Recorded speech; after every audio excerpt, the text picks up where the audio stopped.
Vamos a dar inicio. Bueno, pues esta segunda ley de conservación de la cantidad de movimiento dice lo siguiente: en esta segunda unidad estudiaremos otra magnitud que se conoce como cantidad de movimiento y que también tiene la propiedad de conservarse cuando el sistema está aislado. Juntas, esta con la ley de conservación de la energía y la cantidad de movimiento constituye una poderosísima herramienta para resolver una serie de problemas que de otro modo sería muy difícil o simplemente imposible. Entre estos problemas están aquellos que involucran lo que habitualmente conocemos como choque. A ello dedicaremos un apartado en esta unidad. Entonces, las preguntas por analizarse en esta segunda unidad son las siguientes. ¿Qué se denomina cantidad de movimiento? ¿En qué consiste la ley de conservación y cómo utilizarla para analizar diversas situaciones? ¿A qué se llama choque en física? ¿Cómo analizarlos utilizando las leyes de conservación de la energía y la cantidad de movimiento? Bueno, primeramente vamos a ver lo que es impulso de una fuerza. El impulso de una fuerza va a estar representada por la letra J y va a ser un vector, puesto que la definición es la fuerza multiplicada por un delta T.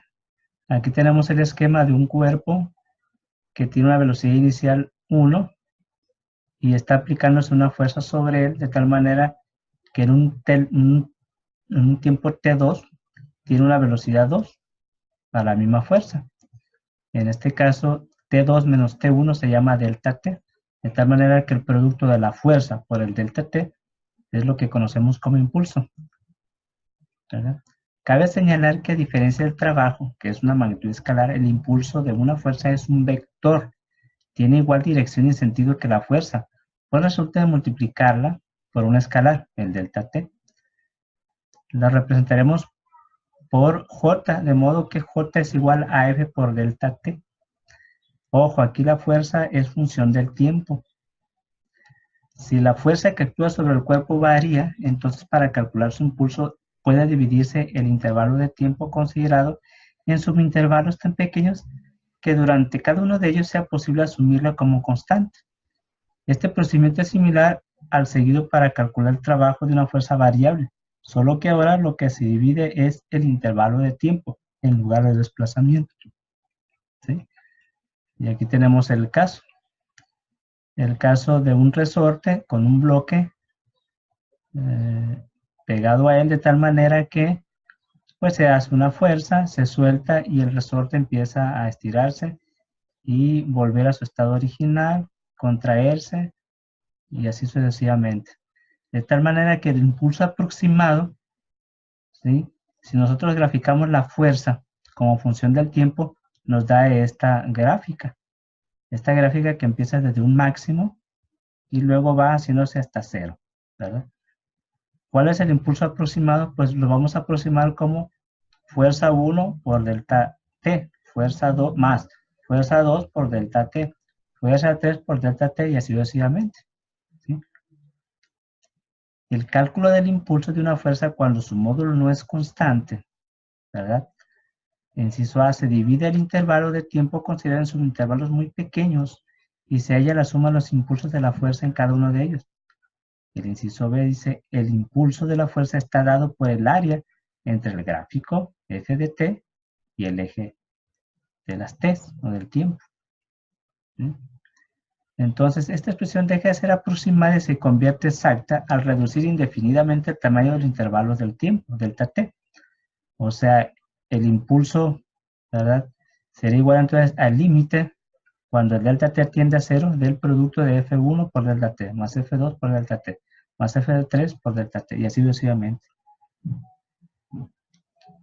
Probablemente ya te has percatado de la interpretación gráfica que tiene la suma anterior. La figura 2B, 2.2b, muestra el gráfico del módulo de fuerza del resorte en función del tiempo. De él se ve que la suma F1 por delta t más F2 por delta t más F3 por delta t más, y así sucesivamente, equivale a la suma de las áreas de los rectángulos trazados.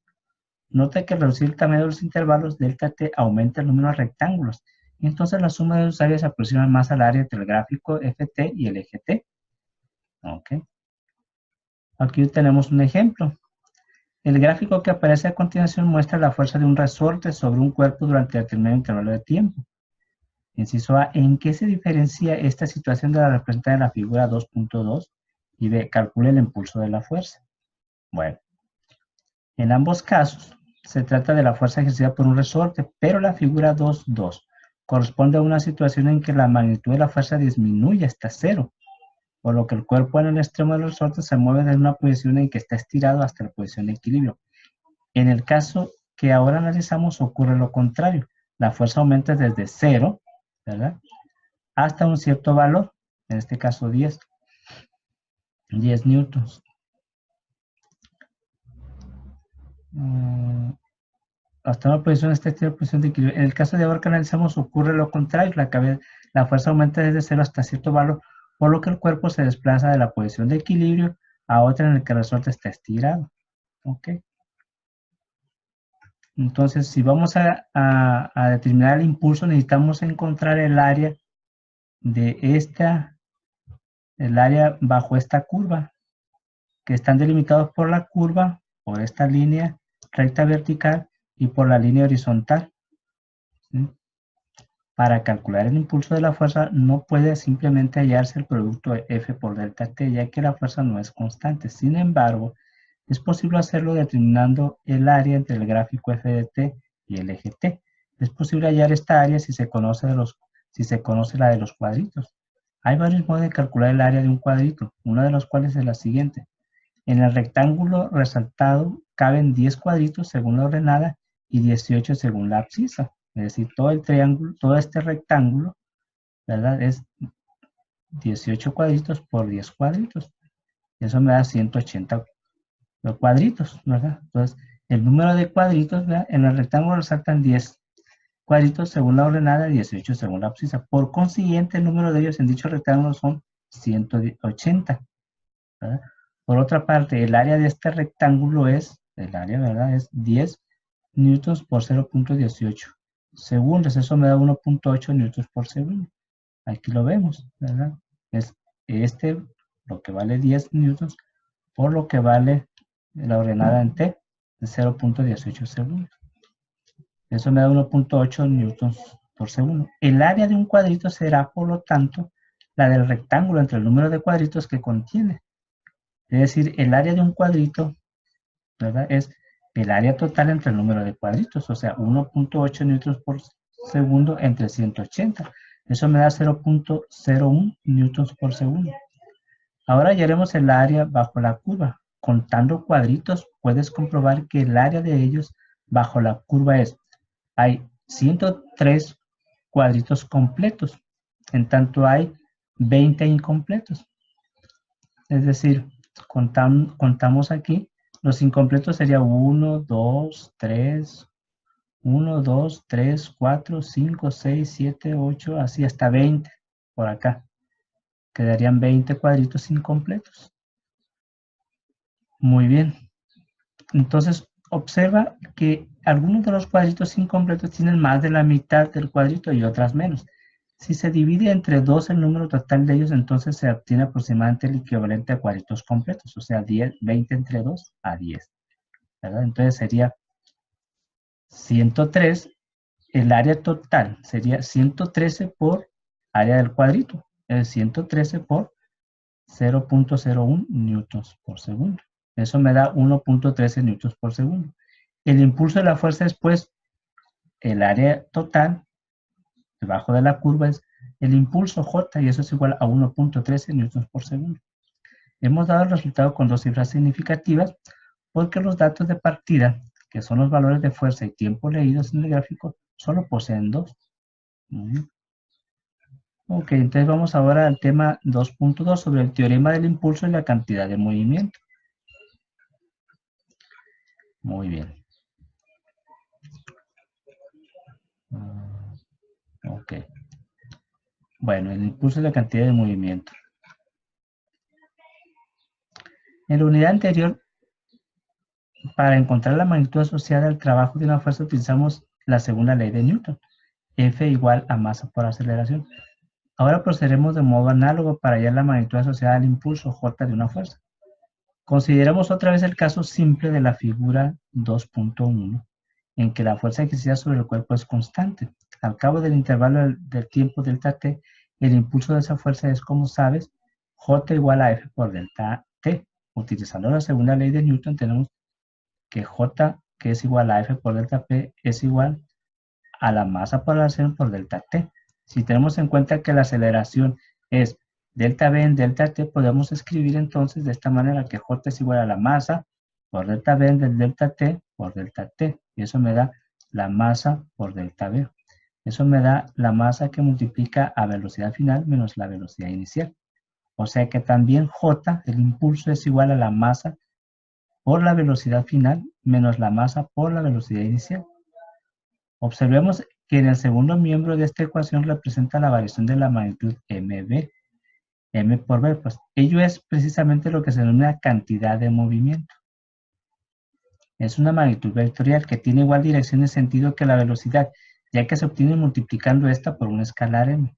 La cantidad de movimiento suele representarse por p, de modo que p es igual a m por v.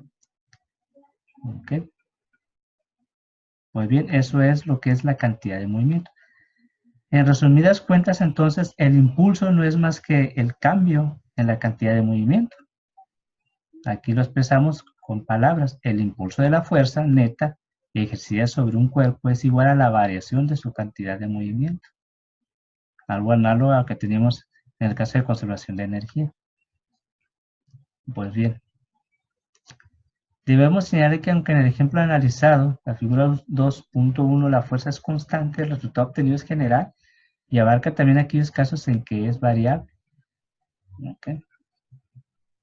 Bueno, entonces, ahora tenemos entonces una nueva forma de expresar la segunda ley de Newton.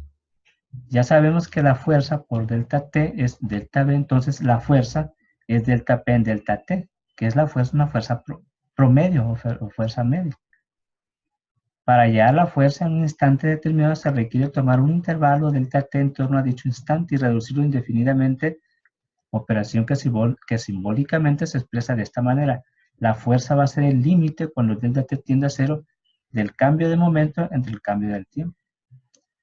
¿Cómo realizar dicha operación? Lo aprenderás en cursos posteriores, porque esto es lo que se conoce como el análisis diferencial, el cálculo diferencial. En otras palabras, la fuerza que actúa sobre un cuerpo es igual a la rapidez con que varía su cantidad de movimiento. O sea, hay la equivalencia entre ya sea verlo como el impulso, ¿verdad? El impulso como el impulso que es la variación de la cantidad de movimiento, o bien la fuerza como el límite del cantidad de movimiento entre delta t. La fuerza ejercida sobre un cuerpo representa la rapidez con que dicho cuerpo intercambia cantidad de movimiento con otros cuerpos, ¿verdad? El cambio en la cantidad de movimiento es proporcional a la fuerza motriz y tiene lugar en la dirección de la recta a lo largo de la cual actúa dicha fuerza, que es otra manera de decirlo. ¿Sí? Aquí lo vamos a aplicarlo. En una prueba se hizo chocar un automóvil perpendicularmente contra un muro. Su masa era de 1800 kilogramos. La velocidad con que chocó es 16 metros sobre segundo. La velocidad con que rebotó es 2.5 metros por segundo. Y el tiempo de contacto entre el muro con el muro es de 0.12 segundos. ¿Qué fuerza media ejerció el muro sobre el automóvil? Y hay que compararla con el peso del automóvil. Aquí tenemos el evento entre el antes, el durante y luego el después. Para calcular la fuerza puedes emplear cualquiera de las dos expresiones que ahora conocemos, ya sea F igual a delta P en delta T o bien F igual a M por A. Aquí utilizaremos la primera y te dejamos como tarea que pruebes por ti mismo con la segunda, ¿verdad? Entonces F es igual a delta P en delta T. Eso es P final menos P inicial entre delta T. Pues bien, pero el P final es masa por la velocidad final menos m por v por la velocidad inicial entre delta t. Eso es igual a la masa que multiplica a la velocidad final más la velocidad inicial entre delta t. Es decir, 1800 kilogramos que multiplica 16 metros por segundo más 2.5 metros por segundo entre 0.12 segundos. Eso me da entonces una fuerza de 2.8 por 10 a las 5 newtons. Esta fuerza representa la rapidez con que, como promedio, el automóvil y el muro intercambian cantidad de movimiento. Nota que si el automóvil rebota con una velocidad mayor que 2.5 metros por segundo, la variación de su cantidad de movimiento hubiese sido mayor y por tanto el valor de la fuerza media también. ¿Ok? Ahora podemos comparar.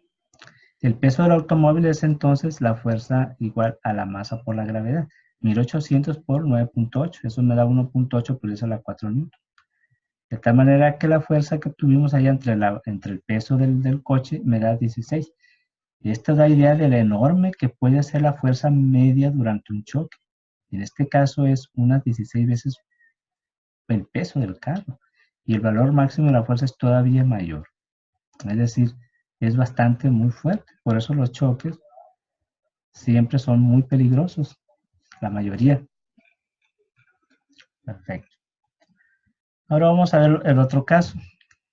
Dice, en la figura se muestra un gráfico simplificado de la fuerza con respecto al tiempo para una pelota de béisbol que es golpeada por el bat.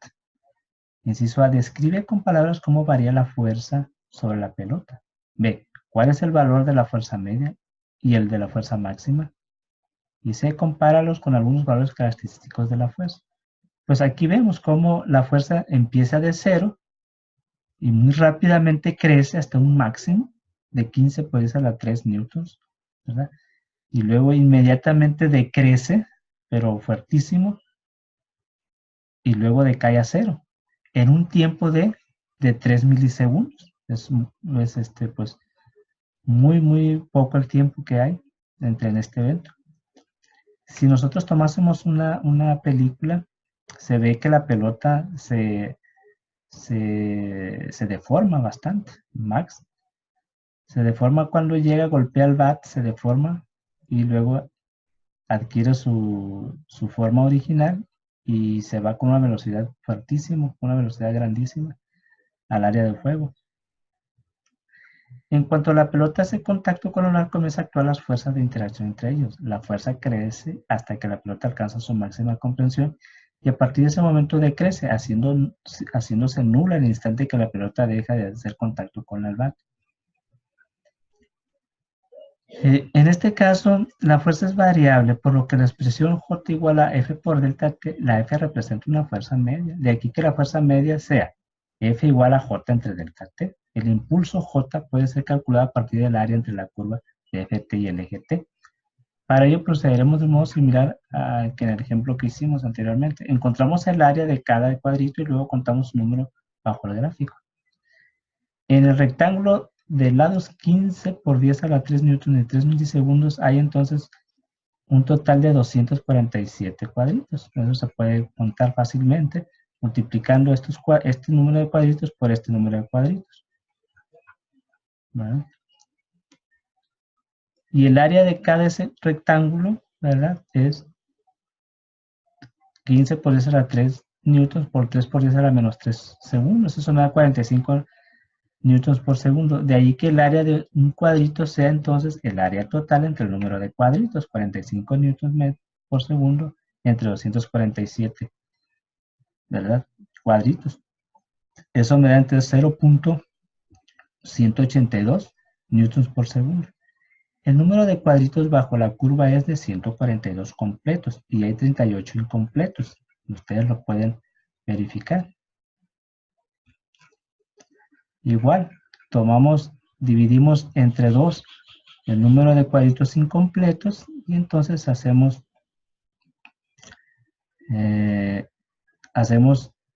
el análisis de que el área de cada cuadrito entonces es 161 por 0.182 newtons por segundo. Eso me da 29.3 newtons por segundo. El impulso de la fuerza entonces es por tanto J igual a 29.3 newtons por segundo.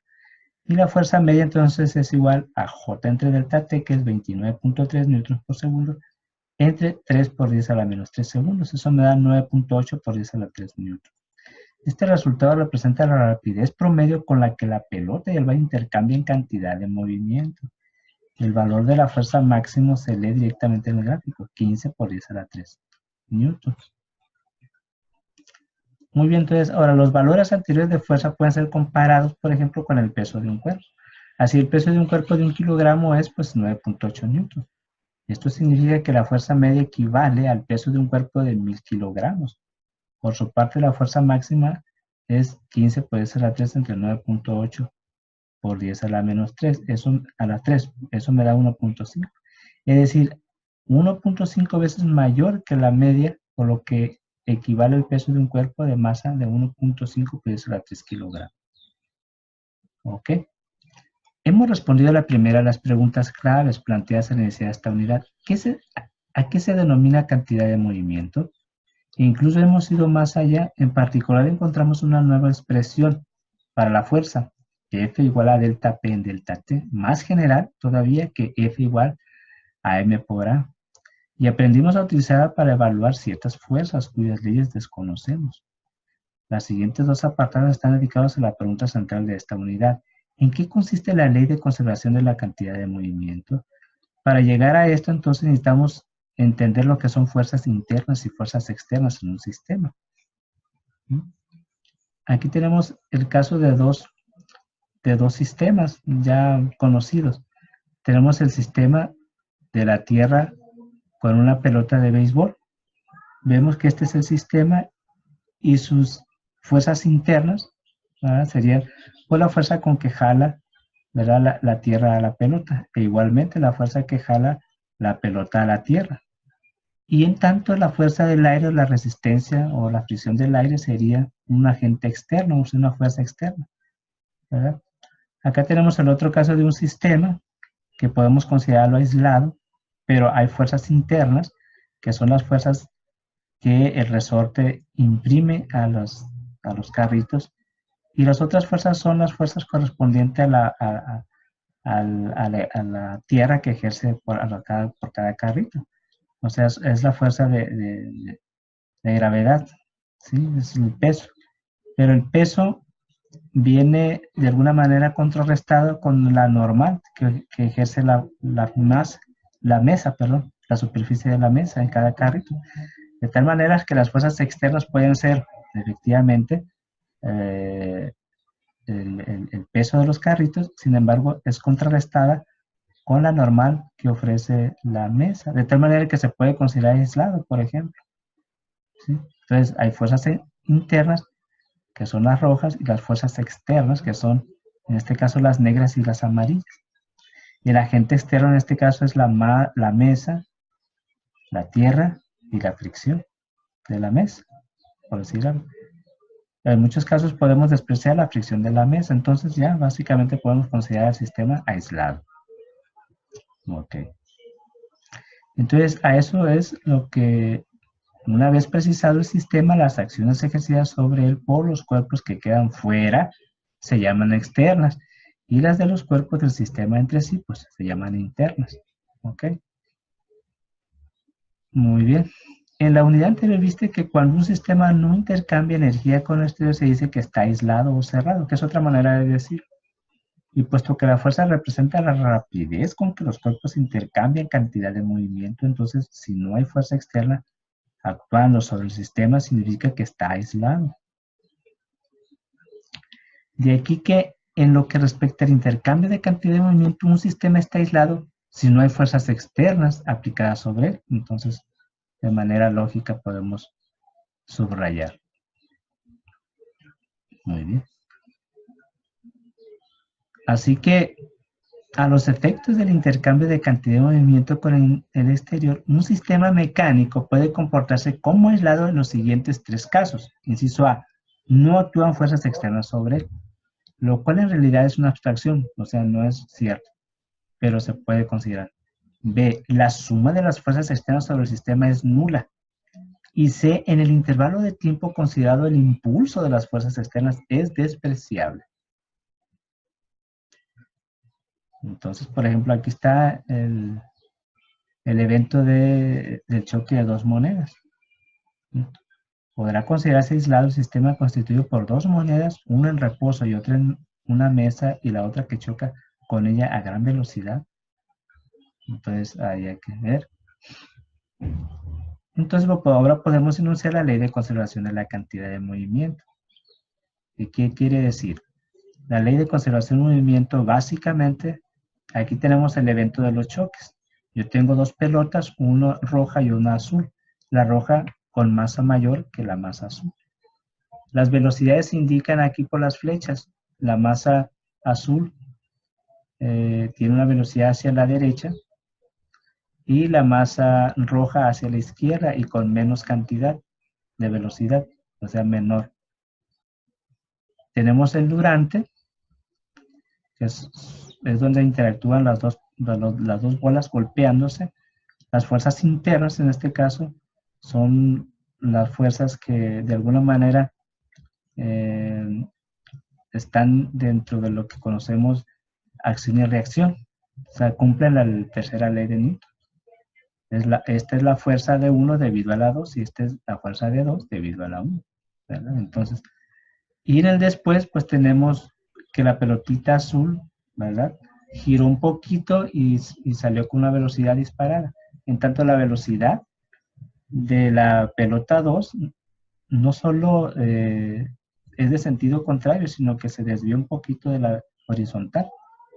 Entonces, si consideramos que el momento inicial de la 1 es la masa 1 por la velocidad inicial de la 1, y luego conocemos también que el momento de la 2, que es la masa 2 por la velocidad inicial de la 2, si sumamos entonces, tenemos aquí que la cantidad de movimiento total inicial no va a ser más que el vector que resulta de sumar la cantidad de movimiento de la 1 inicial más la cantidad de movimiento inicial de la 2.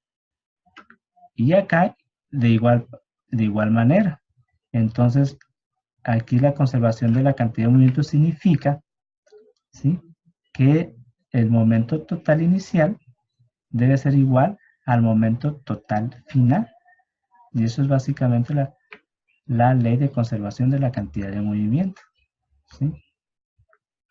Aquí lo podemos enunciar. Aquí podemos ver en términos de J primero, ¿verdad?, que el impulso de uno es el impulso negativo del otro.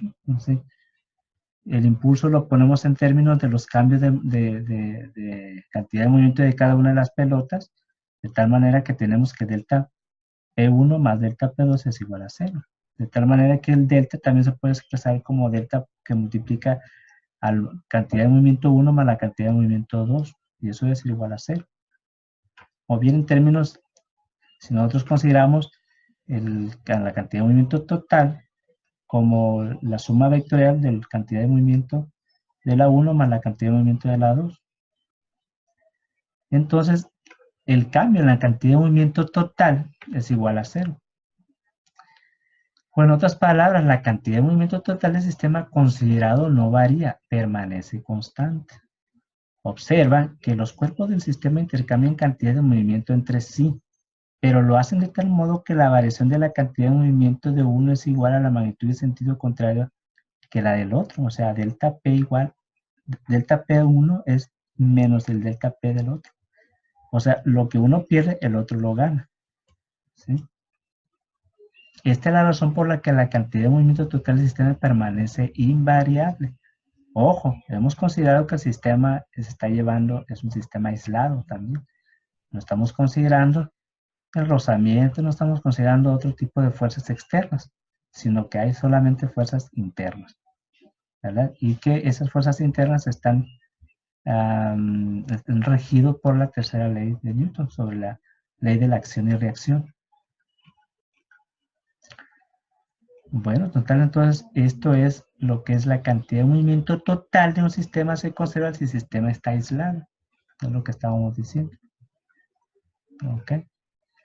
Vamos a ilustrar esto ahora utilizando la ley de conservación de la cantidad de movimiento. Por ejemplo, a fin de hallar la velocidad con que sale un proyectil de una pistola, en este caso un dardo, se dispara contra un carrito de modo que el proyectil queda adherido a él.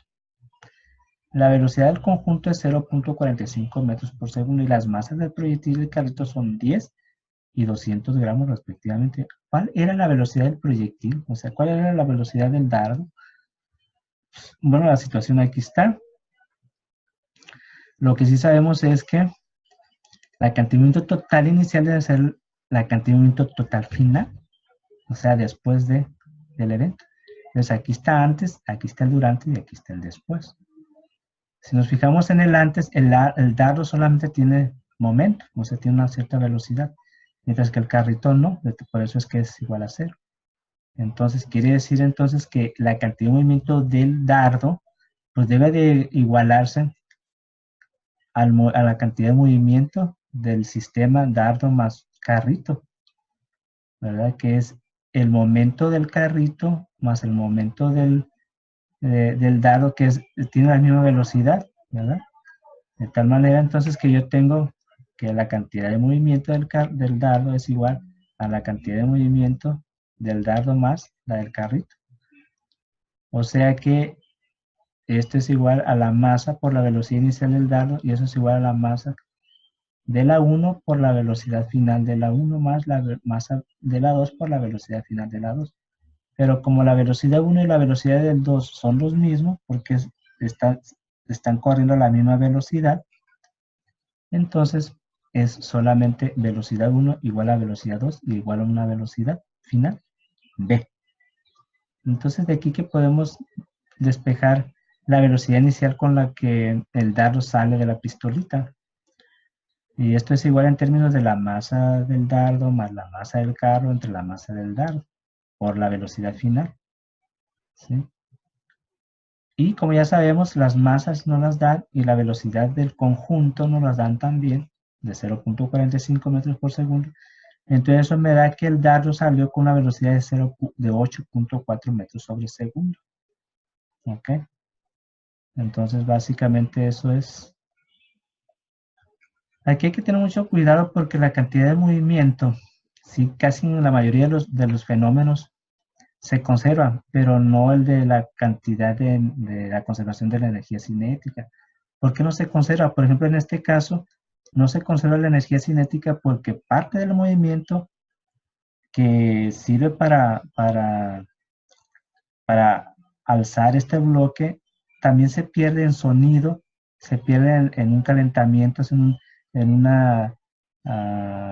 un delta de calor, de temperatura, hay un cambio de temperatura. Y eso no es detectable en estos casos. Entonces, por eso se dice que la energía cinética no se conserva en estos casos. ¿Sí? O sea que la energía cinética es especialmente útil cuando se trata de la transformación del movimiento en otros fenómenos y la cantidad de movimiento si se trata de su transmisión. Aquí hay que tener mucho ojo. ¿Sí? Por su parte, cuando un cuerpo se lanza sobre una mesa y bajo la acción del rozamiento se detiene la energía cinética, la energía cinética desaparece representa una medida del movimiento transformada en energía térmica, es decir, en energía de movimiento de las moléculas de la superficie del bloque y la mesa. En este caso, la cantidad de movimiento perdida por el bloque nos resulta útil. Otras veces, como en el choque de dos canicas, ambas magnitudes de energía cinética y cantidad de movimiento pueden resultar igualmente útiles. Es lo que vamos a llamar choques completamente elásticos. Ahora, otra cosa importante es decir que lo que vimos en el carrito, podemos tener un sistema de referencia en el que en total se está moviendo todo el sistema. Entonces va a ser equivalente físicamente. Todo esto es desde que el dardo sale de la pistola, va y pega el carrito y luego salen con una cierta velocidad, que ya sabemos cuál es la velocidad, ¿verdad? Dijimos que es de 8.4 metros por segundo. Entonces, vamos a ver que si hacemos el análisis, igual, cantidad de movimiento total inicial debe ser la cantidad de movimiento final. Entonces, si nos fijamos haciendo el análisis, ¿verdad? Aquí podemos ver que el movimiento del sistema, pues simplemente se anula y queda igualmente la ecuación anterior, o sea, este igual a m1 por m más m2 por b. De tal manera que a esto se le llama, o resulta que de gran trascendencia el hecho de que la conclusión obtenida en el ejemplo anterior sea válida no solo para la ley de conservación de la cantidad de movimiento, sino para todas las leyes de la física. Si esta se cumple en relación con cierto tiempo, digamos tierra, entonces también se cumple en relación con cualquier otro cuerpo que se mueva a velocidad constante respecto al primero, por ejemplo un buque que navega. Es decir, yo puedo, las leyes de la física serían equivalentes en un sistema de referencia con velocidad constante. Eso es lo que quiere decir. Y a eso se le llama el principio de la relatividad de Galileo. ¿Sí? Muy bien. Bueno, ya nos vemos al ratito.